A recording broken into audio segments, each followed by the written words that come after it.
ओम शांति। इंसान सिर्फ 25 साल तक ही खुश क्यों रहता है, ये रहस्य आज तक किसी ने नहीं बताया होगा। आप सभी जानते हैं और सभी ने अपने जीवन से प्रैक्टिकल अनुभव किया है। और जो हमारे आने वाली पीढ़ियां हैं, जो बच्चे हैं, युवा हैं, उनके जीवन को देखा है कि अधिकतर लोग 25 साल तक सब खुश रहते हैं। 25 साल तक उनको ना कोई टेंशन नहीं होती है। बचपना होता है, बचपना पढ़ाई में बीत जाता है। धीरे धीरे उम्र बढ़ती चली जाती है, तो ऐसे होते जाते हैं। 25 साल का पता नहीं चलता है। ना खाने की टेंशन, ना कमाने की टेंशन, ना पहनने की, ओढ़ने की, किसी भी प्रकार की कोई टेंशन नहीं होती है। हमेशा व्यक्ति 25 साल तक खुश होता है। इसके पीछे का कारण क्या है कि आखिर 25 साल तक ही खुश क्यों रहते हैं? आप सभी ने अपने जीवन को याद कीजिए कि जब आपका बचपना था, जब आप 25 साल तक के थे या 25 साल से कम उम्र के थे, तब आपके पास ना पैसा था, ना गाड़ी थी, ना बंगला था, ना कुछ नहीं था, फिर भी आप बहुत खुश थे। ना कोई पद था, ना कोई पोज़ीशन था, कुछ नहीं था, उसके बावजूद भी बहुत खुश थे। तो आखिर वो ऐसा क्या कारण था कि 25 साल तक हमेशा खुश रहे? तो आज आपको बताते हैं कि वास्तव में जो नेचुरल आयु मिली हुई है, ईश्वर ने जो नेचुरल आयु जब सभी को दी थी, ऐसा माना जाता है। कुछ शास्त्रों में ऐसा लेख है, कहते हैं कि जब सृष्टि की स्थापना हुई, तो जब ब्रह्मा जी ने सभी को आयु बाँटी कि किसको कितनी आयु, तो सबको बराबर-बराबर आयु में बाँटा गया, 25-25 वर्ष। तो ईश्वर ने जो नेचुरल आयु दी थी, वो है 25 वर्ष। सिर्फ 25 साल की आयु दी थी। जब भगवान ने बनाया तो 25 साल की आयु दी। और जब 25 साल की आयु दी तो व्यक्ति ने कहा, मनुष्य ने कहा कि प्रभु सिर्फ 25 साल, और 25 साल की उम्र एक कम नहीं है क्या हमें? तो भगवान ने कहा, अरे 25 साल बहुत है, खूब आनंद करना और फिर आ जाना वापस। ना प्रभु, इतनी जल्दी थोड़ी वापस आ सकते हैं, अब व्यक्ति तो देखो लोभी होता है। तो उसने कहा कि अरे नहीं, 25 साल में हम क्या-क्या कर पाएँगे, इतने जल्दी नहीं आ पाएँगे, अब थोड़ा और बढ़ाओ। तो फिर भगवान ने कहा, देखो हमारे पास तो है नहीं, हम तो भेदभाव कर नहीं सकते हैं, सबके लिए बराबर-बराबर आयु में बाँट दिया है। तो हमारे पास तो कोई साधन नहीं है हमारे पास कि आपकी आयु को बढ़ा सकें। हमने तो सबके लिए बराबर-बराबर 25-25 साल बाँट दिया है। अब क्या होता है इतने में, तब तक क्या हुआ, भगवान के पास में एक बैल आ गया। और बैल आकर के कहता है कि प्रभु, आपने हमें बहुत आयु दे दी है। हम तो यहाँ बैल बन कर के आए, बैल हैं, बोझा ढोएँगे, खेत जोतेंगे, ज़्यादा जी करके क्या करेंगे प्रभु? बहुत जिएँगे तो बहुत ज़्यादा काम करना पड़ेगा। आपने हमें इतनी ज़्यादा आयु क्यों दे दी? हमें नहीं चाहिए ये आयु, और ये तो 25 साल तो आप वापस ले लो। तो फिर बैल ने अपनी आयु लौटाई। तो वहाँ पर मनुष्य खड़ा था, वो कहने लगा, भगवान इधर ट्रांसफ़र कर दो मेरी तरफ। तो आपकी 25 साल की नेचुरल आयु थी, इसलिए 25 साल तक व्यक्ति बहुत खुश रहता है, उसको कोई टेंशन नहीं रहती है। कोई रोग नहीं होता है, कोई बीमारी नहीं होती है, कोई बीमारी, पीड़ा नहीं, कोई टेंशन नहीं, किसी प्रकार की, मस्त रहता है व्यक्ति। 25 साल तक का युवा देखा होगा आपने, हमेशा खुश। और 25 साल के बाद आयु शुरू हो जाती है फिर बैल की, फिर लग जाता है ढोने। 25 साल के बाद शादी हो जाती है। कहाँ जा रहे हो भाई? वहाँ जा रहे हैं काम के लिए, ऑफ़िस जा रहे हैं, दफ़्तर जा रहे हैं, मज़दूरी करने जा रहे हैं, खेत में जा रहे हैं, यहाँ जा रहे हैं, क्योंकि अब बैल की आयु शुरू हो गई, तो बोझा बन गया, ढोना है ना। बच्चे हो गए, बीवी आ गई है, पत्नी आ गई है, शादी हो गई है ना? तो बैलों की तरह लगे काम करने, क्योंकि आयु बैल की शुरू हो गई है। अब 25 साल दिया, अब कितनी उम्र हो जाती है? 50। अब 50 साल तक व्यक्ति ऐसा होता है कि वो ढोता ही रहता है, काम करता ही रहता है, दिन-रात दौड़ता ही रहता है। कभी यहाँ किया, कहीं वहाँ किया, कभी वहाँ किया, और लगा ही रहता है कमाने के लिए। कहते जब तक हाथ-पैर चल रहे, तब तक तो कमा लो, फिर तो बैठ नहीं पड़ेगा। अब 50 साल भी हो गई, उसके बाद भी फिर व्यक्ति कहता है कि भगवान, अभी कम है, थोड़ी-सी और ट्रांसफ़र कर दो, थोड़ी-सी और मिल जाए। तो फिर भगवान कहने लगे, और चाहिए अभी, अब कहाँ से लावें, अब कौन देगा अपनी आयु, कौन देगा? इस पर विचार करने लगे। तब तक क्या हुआ, एक कुत्ता आ गया।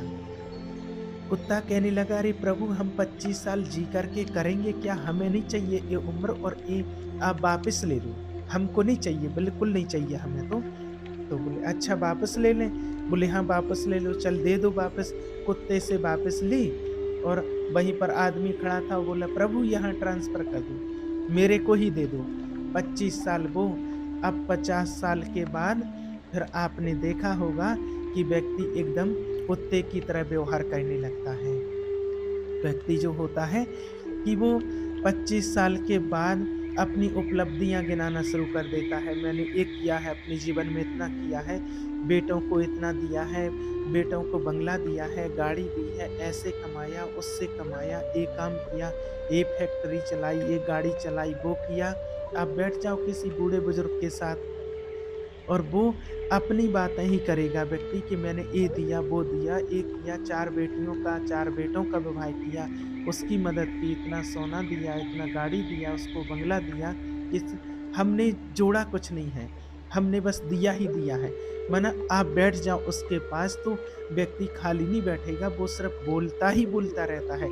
आप जब तक बैठे रहोगे उसके पास व्यक्ति बोलता ही रहेगा। तो कुत्ते का काम क्या होता है? बोलना, एकदम भौंकना भौंकना। आपने देखा होगा ना, आदमी बस वो ही करता है 50 के बाद, और 75 साल तक वो सिर्फ और सिर्फ एक ही काम करता है, अपनी उपलब्धियां ही व्यक्ति गिनाता रहता है, और कुछ नहीं उसका काम होता है। जबकि हम ये भूल जाते हैं कि हमारा इस संसार में कोई अस्तित्व नहीं है। एक बार की ये सच्ची घटना है। एक मथुरा में एक बहुत बड़े पैसे वाले व्यक्ति थे। उनके घर में एक संत जी आ गए अचानक से। अब वो अहंकारी व्यक्ति था, हालांकि है वो पैसे वाला था व्यक्ति, बहुत पैसा था उसके पास। अब संत जी आए तो वो बस पूरा बहुत बड़ा उसका बंगला बना हुआ था, तो उसमें वो घुमाए, महाराज जी मैंने ये बंगला बनवाया है, और मैंने, मेरा इतना बड़ा ये बेडरूम है, ये डाइनिंग रूम है, ये विजिटिंग रूम है, ये मेरा ये मेरा ऑफिस है, ये मेरा इतना बड़ा पार्क है, और इतनी बड़ी घर, इतनी बड़ी बिल्डिंग है, तो इतनी बड़ी कोठी, और ये आपके आशीर्वाद से मेरे 4 बच्चे हैं, और चारों बच्चों की बहुत बड़ी बड़ी कोठियां हैं, और खूब पैसा दिया है भगवान ने, और खूब पैसा दिया है, खूब नाम इज्जत दी है, कोई कमी नहीं है, सब कुछ दिया है, इतना ऐशो आराम है। और ये इतनी बड़ी जगह जो गार्डन देख रहे हैं आप, ये गार्डन छोड़ दिया है, ये वो, ऐसी तमाम प्रकार की बहुत सारी बातें करता जाए। मेरा ये है, मेरा वो है, मेरे इतने प्लॉट डले हैं, मेरी इतनी फैक्ट्रियाँ डली हैं, मेरी उस फैक्ट्री में इतने वर्कर काम करते हैं, उसमें इतने लोग काम करते हैं। अब संत जी 2-3 घंटे उसकी बातें सुन सुन करके एकदम उनका दिमाग पक गया है। वो आए तो इस भाव से थे कि चलो बड़ा आदमी है, थोड़ा सा इसको भाई ज्ञान चर्चा सुना दे, कोई भगवान का सत्संग सुना दे। लेकिन ना सुना है और ना सुन रहा है। वो कहते हैं कि अरे इसने एक बात भी भगवान की नहीं बोली, कोई चर्चा की नहीं बोली है इसने। भगवान के बारे में इतनी सी चर्चा भी अभी तक नहीं छिड़ी है, केवल अपना ही गुणगान गा रहा है। तभी संत जी ने देखा, उसकी ऑफिस में बैठे थे, उस आलीशान ऑफिस बना हुआ था, क्या पूछना। उसके ऑफिस में सब चीजें रखी हुई थी, वहीं ग्लोब रखा हुआ था, उसके ऑफिस में ग्लोब रखा था। तो संत जी ने पूछा कि ये क्या है? ग्लोब जानते हैं, आपने देखा स्कूल में, स्कूल में रखा रहता है, कई ऑफिस में रखा रहता है, मानचित्र होता है जिसमें पूरी दुनिया का नक्शा होता है। तो ग्लोब रखा था, तो महात्मा जी ने उसे घुमाया और पूछा कि ये क्या है। अब महात्मा जी को तो पता था, लेकिन फिर पूछा कि ये क्या है। तो वो व्यक्ति कहने लगा कि महात्मा जी आपको नहीं पता, एक ग्लोब है और इसमें पूरी दुनिया का नक्शा है। अच्छा, इसमें सब दुनिया का नक्शा है? बोले हाँ। तो उन्होंने कहा कि अच्छा ठीक है, बताओ इस दुनिया में भारत कहाँ है, हमारा भारत देश कहाँ है। तो उसने ग्लोब को घुमाया, घुमा करके कहा कि देखो यहाँ, ये है हमारा भारत देश। तो बोले अच्छा, इसमें भारत भी? बोले हाँ। तो बोले इसमें ये बताओ कि उत्तर प्रदेश कहाँ है। तो फिर देखा तो ग्लोब में जरा नक्शा छोटा होता है, तो भारत का नक्शा ही इतना छोटा सा होता है, अब इतने बड़े में उत्तर प्रदेश कितना होगा। तो थोड़ा सा एक गोल गोल बिंदु, और ये है उत्तर प्रदेश अपना। बोले अच्छा हाँ, हाँ, ये है। अब उसमें देखा कि अच्छा उत्तर प्रदेश में बताओ कि मथुरा कहाँ है? अब बहुत ध्यान से ढूँढा तो एक बिंदी रखी थी सिर्फ़ एक डॉट कि ये है मथुरा, ये मथुरा रहा। लिखा था छोटे से अक्षरों में मथुरा, ये मथुरा है। अब ये बताओ कि इस ग्लोब में मथुरा तो मिल गया कि इसमें तुम्हारा घर कहाँ है? ये बताओ आपका घर कहाँ है? इसमें आपका घर दिख रहा है कहीं? संत जी ने कहा बताओ इस नक्शे में, इस ग्लोब में आपका घर दिख रहा है क्या कहीं? ना महाराज, इसमें हमारा घर नहीं दिख रहा। संत जी ने कहा अरे पागल, दुनिया के मानचित्र में आपकी हैसियत कितनी है? क्या औकात है हमारी जो हम इतना बड़ा, इतनी बड़ी बड़ी बातें कर रहे हैं, हमारा ये है, हमारा वो है। मैं तेरे पास 2-3 घंटे से खड़ा हूँ, बैठा हूँ, लेकिन तुमने एक बार भी कभी भगवान का नाम नहीं लिया, भगवान की चर्चा नहीं छेड़ी है कि ये जो प्रॉपर्टी, ये जो धन-दौलत है, ये सब भगवान की कृपा से। तूने सिर्फ़ अपने आप को श्रेय दिया है कि मैंने ये किया है, मैंने वो किया है। इसके पीछे भगवान की कृपा को महसूस कर कि तेरी मेहनत से ज़्यादा तेरे ऊपर भगवान की कृपा है। लेकिन लोग ऐसे हैं कि आज जिस माँ से जन्म लेते हैं, जिस माँ का दूध पीते हैं, लोग उसी माँ को ही आज छोड़ देते हैं। तो आजकल तो लोग जब माँ का एहसान नहीं मानता है, तो लोग भगवान का एहसान क्यों मानेंगे? ऐसे लोगों की वृत्ति होती जा रही है आज। जो माँ का एहसान नहीं मानते हैं, और बहुत लोग हैं ऐसे जो माँ का एहसान मानते हैं तो उन लोगों को नमन करते हैं। लेकिन आज ऐसे हमने अपनी आँखों से प्रैक्टिकल में माँ को गालियाँ देते हुए बेटों के मुँह से सुना है, माँ को मारते हुए सुना है, माँ के मारते हुए देखा है। अब प्रैक्टिकल देखा है कि बच्चे माँ को मार रहे हैं। जिन बच्चों को पढ़ा लिखा कर के माँ ने क्या सोच-सोच करके, और जो कहानियाँ सुनने में आती हैं कि कोई विधवा माँ थी, उसने बच्चे को कैसे पढ़ाया-लिखाया, बड़ा किया। ये घटना अपनी आँखों से प्रैक्टिकल देखी है। और बेटे माँ को मार रहे हैं और परेशान कर रहे हैं माँ को उल्टी-सीधी गालियाँ दे रहे हैं। ऐसे-ऐसे बेटे हैं। तो जो अपनी माँ का एहसान मानते हैं उन बच्चों को तो प्रणाम है, पर आज ऐसे बहुत बेटे हो गए हैं जो अपनी माँ का एहसान तो ठीक-ठाक, लेकिन उल्टा और मार रहे हैं। तो भगवान का क्यों एहसान मानेंगे? तो कहा संत जी ने कि पागल, तेरे पास जो धन है वो अच्छा है, लेकिन ये ना कह कि ये तेरा है, ये सब कुछ भगवान का है। और अब तू अपना मन भगवान में लगा, तेरा बुढ़ापा आ गया है, दुनिया में तेरी कितनी हैसियत है? क्या हैसियत? कितना भी जुड़ लो लेकिन तेरा कितना नाम होगा? क्या बाँध कर ले जाएगा? इसलिए अहंकार ना कर। तेरा असली धन तो भगवान का नाम है। ये तो सब यहीं धरा का धरा रह जाएगा और तेरे साथ तेरे पुण्य कर्म ही तेरे साथ जाएँगे। इसलिए उसे इकट्ठा कर, पुण्य कर्मों की पूँजी अपने जीवन में जमा कर, और ये जो अहंकार है, अहंकार भरा जो जीवन है, वो मत जी, या जीवन में वो मत जी। ये बात सच्ची है, हम लोग अहंकार कर लेते हैं। इसलिए 50 के बाद लोग ऐसे ही कुत्ते की तरह व्यवहार करने लगते हैं, बात-बात पर झगड़े करने लगते हैं। कुत्ते की ज़रा रोटी कोई छीन ले या कुत्ते के पास कोई खड़ा हो जाए तो वो गुर्राता रहता है। उस कुत्ते के पास आपने देखा होगा कोई खड़ा हो तो वो एकदम गुर्राता है, भौंकता रहता है, टेढ़ी आँखों से देखता है।